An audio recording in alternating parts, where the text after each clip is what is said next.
Nshuti zacu kandi nanone twongeye kubasuhuza, amahoro n'imigisha bituruka ku Iteka bibane namwe mwese. Tubashimiye ko mudukurikirana uyu munsi, kandi twongeye kugaruka twabategurira ikiganiro kivuga ku ndwara nyinshi ndetse n'ibyiza byinshi. Icyatsi bita Romarin, benshi bita Teyi, abandi bita mudarasine, mu cyongereza cyitwa rosemary, naho mu gifaransa niyo Romarin nyine. Indwara kivura ndetse n'ibyiza byinshi kitugirira mu buzima bwacu, uyu munsi nibyo tugiye kuganiraho. Murakoze gukurikira. Iyi Teyi benshi bazi nk'ikirungo, ariko muri rusange ikaba yitwa mudarasine cyangwa Romarin.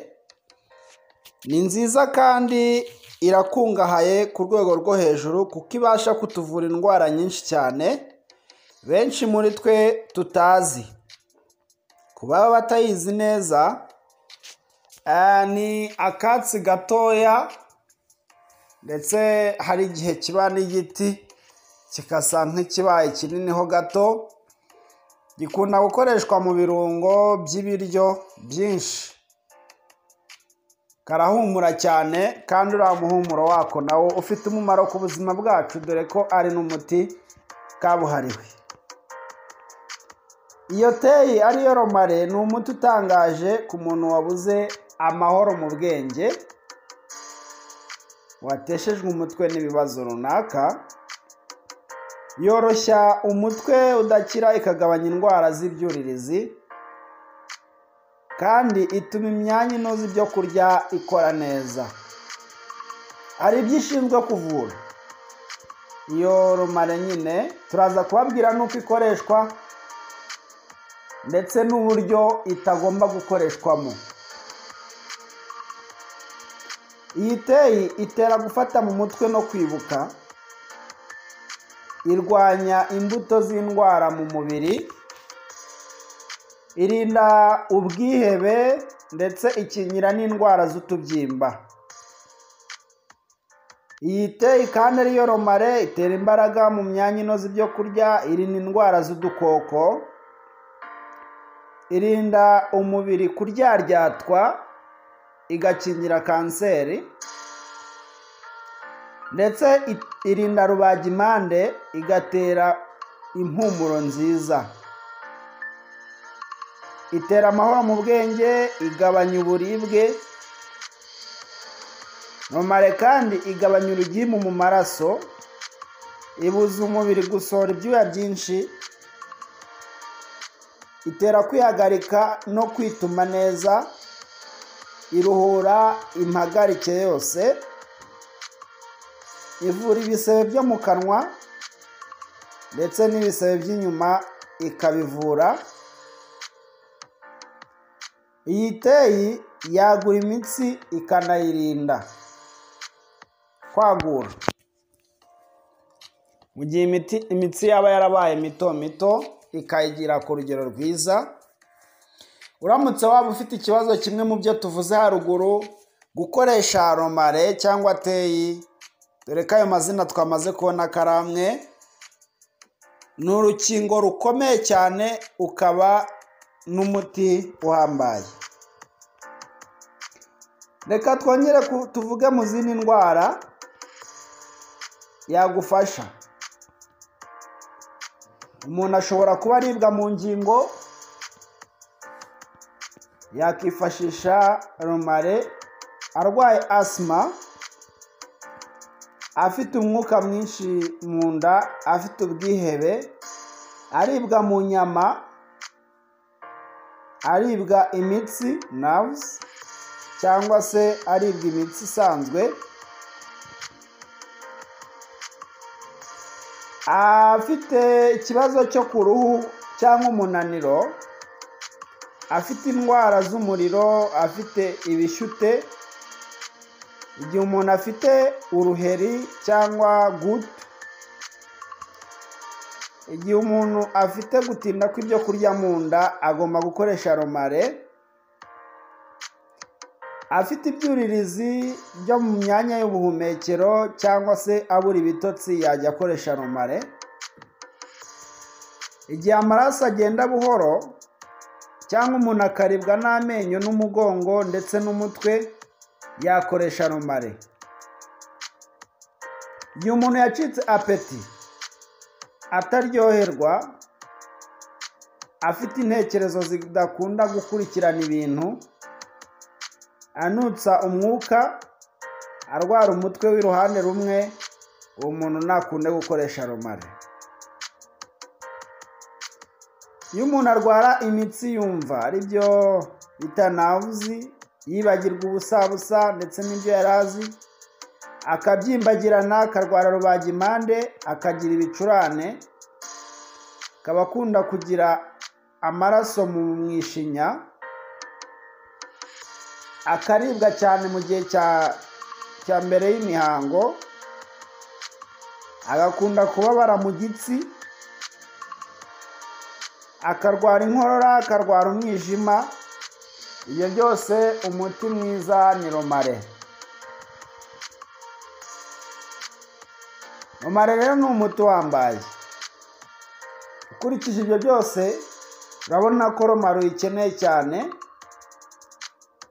kandi ibyiza wayihingira iwawe mu karima k'igikoni, mu mufuka. Romare ibasha guhingika ikakubera umuti, ukayibera inshuti, mugafatanya rero. Ntabwo ari byiza guhora umuntu ategereje imiti mvaruganda ariyo kwa muganga. Iriya niyo kudusayidira mu gihe habayeho emergency case, ibintu bitunguranye cyangwa se by'amayoberane cyangwa bikomeye. Naho ubundi bibaye byiza umuntu yajya yihingira imiti mu tujaride twe, ntihakabonekemo indabyo gusa, ahubwo ziriya ndabyo zibaye imiti, waba ukoze ikintu gikomeye cyane. Romare irahumura. Uramutse aho hateye indabyo iwawe niba uzifite, ugiye uteramo romare yaguha umuhumuro mwiza uvura indwara, kandi ukaba ubonye n'umuti. Dukwiye gufatanya gushima Imana rero kubw'uko yagiye ituremera imiti kugira ngo natwe dukire ku bwayo. Umuhanga umwe witwa Hippocrates yaravuze ati, igihe tubonye habonetse indwara z'ibyorezo, tugomba gukoresha icyatsi bita romare, ariyo iyi teyi turi kuvuga. Ubwo rero nta kundi, ni ibi turi kwiga, ni ubutumwa bwiza. Icyayi cya romare iyo kivanze n'ubuki biba akarusho gakomeye cyane, kuko ibyo bintu byombi bivura, yaba ubuki yaba romare. Niyo mpamvu bifatanyiriza hamwe bikatugirira neza. Ubikora ute rero? Wagisimbuza icyayi gisanzwe utunywa buri munsi. Ufata romare ibiyiko 2 ukayiteka muri litiro y'amazi, ukanywa ibirahure 3 ku munsi. Amatasi 3 ku munsi rwose yarahagije, mu gitondo, ku manywa, nimugoroba. Ubiteka ute rero? Ufata romare, ufata amazi ukayateka, warangiza yashya ugashyiramo icyo kiko cya romare cy'ifu yayo, ukabireka bikamara iminota 1, 2, 3, ugakuraho, ukabuteretse bigasa nikoraho gake, warangiza ukanywa. Yamara guhora ukongeramo ubuki ukinywera nta kibazo, cyangwa ugashyiramo isukari nziza y'ibisheke, atari iriya sukari mvaruganda, cyangwa ibindi bintu biryoshya uzi ariko bitari isukari mvaruganda. Uwo ni umuti ukomeye cyane rero, nabarangira ku bantu bafite abana, ku bantu bafite abapapa, abamama, abanyeshuri, abantu bakora imirimo myinshi, abantu bikekaho indwara. Uwo ni umuti mwiza. Ntabwo ari byiza kuwukoresha buri munsi. Niba wabikoze uyu munsi, ushobora gusiba umunsi umwe ukazongera ubutaha, hanyuma bikababera urukingo n'umuti mu muryango wanyu. Mbese ntimwashima Imana ko mubonye umuti mwiza kandi woroshye. Igihe udafite ifu yayo wakoresha uduti dusanzwe, ukagenda ukayicaho uduti twakuzura nk'ikiganza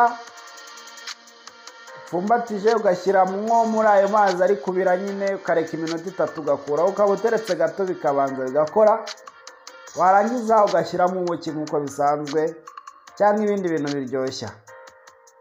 Twababwiye ko isukari mvaruganda yo nta mumaro wundi ufite usibye wo kwangiza, si byiza kuyikoresha. Cyitonderwa, Romarin ntabwo inywebwa ikonje.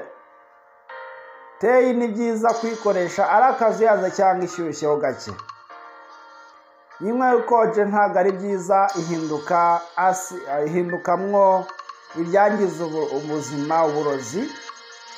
Nubwo bitahita byica umuntu, nubwo bitica umuntu ako kanya, ariko biramwangiza. Kwa kuntu uba wumva ibaye nk'iyaruze n'ibiri kurura kandi ubizi neza ko ihoze yahororombye, ibyo uri kumvamwo ntabwo ari byiza. Ni byiza kuyikoresha ikiri akazuyaza cyangwa mu bushyuhe. Icyayi cya Romarin gitera itoto ku ruhu, kigatera itoto mu ngingo, kigatera itoto mu magufa. Rero ntawabura kuvuga ko buri muntu wese agikeneye.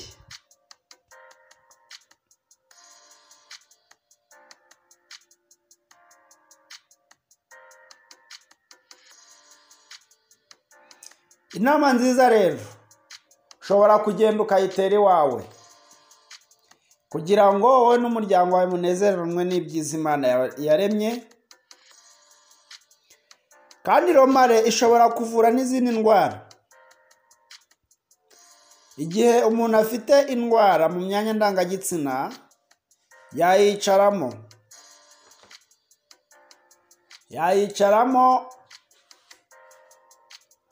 ndetse bikamukiza izo ndwara zo mu myanya ndangagitsina, agakoresha n'indi miti ariko naho yicaramo. Abigenza ati, ateka nk'uko twavuze, yarangiza agafunguza amazi menshi, yarangiza akicaramo. Iyo bikonje yicaramo iminota 3 kugera kuri 3, yarangiza ntarenze 5. Iyo biri akazuyaza yicaramo iminota 13 kugera kuri 15 ntayirenze. Ngayo nguko rero, ibyo byari ibyiza bya Romarin, kandi twese turayizi ku isoko igura makeya, ariko indwara ivuye zivuzwa menshi na benshi batabizi. Reka tujye mu gace kacu ka kabiri, dusome mu gitabo cy'umubwiriza igice cya 9 umurongo wa 11. Aranditse ngo, nongeye kubona munsi y'ijuru, mbona yuko aho basiganwa abanyambaraga atari bo basiga abandi. Kandi mu ntambara intwari si zo zitsinda, ndetse abanyabwenge si bo babona ibyo kurya, n'abajijutse si bo babona ubutunzi, n'abahanga si bo bafite igikundiro. Ahubwo ibihe n'ibigwirira umuntu biba kuri bose. Dukurikije iri somo dusomye, ubutunzi no kuba umunyabintu no kuba umukire ni impano y'Imana, ariko abaswa bo bajya birata ko ari ubwenge, ndetse bakarenganya abatayibonye bati ni ba bwenge buke, nta kigenda cyabo, ni injiji cyangwa ni ibigoryi. Ariko nkubwire ngo munsi y'ijuru aho basiganwa abanyambaraga ntabwo ari bo basiga abandi. Hari abantu wari uzi mwiganye, ubu ngubu warabatambutse, wowe uri umukire, bo baracyari ku isuka kandi bakurushaga ubwenge. Hari ababaga ba mbere bapurayinze mu bizamini binyuranye, bashora imishinga yabo inyuranye, biranga. wowe utangira ku nkoko biremera. Ntabwo ari uko wari ubarusha byinshi cyangwa ubumenyi cyangwa ubwenge, ahubwo gukira no kuronka n'impano y'Imana. Nawe ejo wasubira aho bari cyangwa ukanabarusha kujya hasi. Rero mu ntambara intwari ntabwo arizo zitsinda, ndetse abanyabwenge si bo babona ibyo kurya. Oya, kwirata rero kuri umukire ugasigara utera abandi ibyondo, ejo nawe wahasubira, hanyuma ibibazo bikaba byinshi. Reka dusoreze muri Yakobo igice cya 4 umurongo wa 13 kugera ku wa 16. Haranditse ngo, nimwumve yemwe abavuga muti uyu munsi cyangwa ejo tuzajya mu mudugudu w'inaka tumareyo umwaka, dutunde tubone indamu. Gutunda ni ukugura no kugurisha. Nyamara mutazi ibizaba ejo. Mbese ubugingo bwanyu ni iki? Muri igihe ukiboneka umwanya muto, kigahera ko kigatamuka. Ntawakirirwa yirata ngo we yarakoze cyane, ngo njye ngo namaraga umwaka mu Bushinwa, ngo njye ngo nararaga amajoro. Oya, nimwumve yemwe abavuga muti uyu munsi cyangwa ejo tuzajya mu mudugudu w'inaka tumareyo umwaka, dutunde tubone indamu. Ariko ntimuzi bizaba ejo. Ubugingo bwanyu ntacyo buri cyo. Muri igihe ukiboneka umwanya muto, ejo kikashiraho. Hari abantu benshi bari bafite plani zo mu myaka 50 bapfa bataragera imyaka 20. Rero byose ni impano y'Imana muvandimwe, jya uyiringira, uyikomeze akaramata. Ejo n'ejo bundi ntawamenya. Hanyuma nukira rero, ibyawe bikwiye gukorera Imana n'abayo. Ntubikuviremo kwirata kandi mbere utabifite utarirataga. Aha ntabwo turi kubwira abantu ngo babe abanebwe, ahubwo turi kubashishikariza gukora biringira Imana. Gukora ari n'abanyakuri. Gukora batanga ibihembo by'ukuri kubo bakoresha. Gukora batigira babihemu ngo bihenure ku bandi. Oya, niyo mpamvu umurongo wa 15 kuri Yakobo igice cya 4 umurongo wa 15 haranditse ngo, ahubwo ibyo mwari mukwiye kuvuga ni ibi ngo, umwami Imana nibishaka tuzarama kandi tuzakora dutya na dutya. Umurongo wa 16, ariko dore mwirata ibyo mudashoboye kwigezaho, bene iyo nyirato yose ni mibi. Ngayo nguko rero, Imana idufashe kugendana nayo mu rugendo rwacu rwose. Ntabwo kuba umuntu abasha kugera ku byinshi ari uko ari igitangaza, ahubwo ni impano y'Imana. Ni ngombwa guhindukira ngo arebe abo yasize inyuma. Ni ngombwa guhindukira ngo abane n'Imana neza, kuko ejo n'ejo bundi iyo mpano y'Imana, Imana izayisubirana, umuntu asubire mu gitaka. Niko bimeze. Imana ibarinde rero, kandi twese duhe kumvikana no kumvira Umwami Imana mu izina rya Yesu.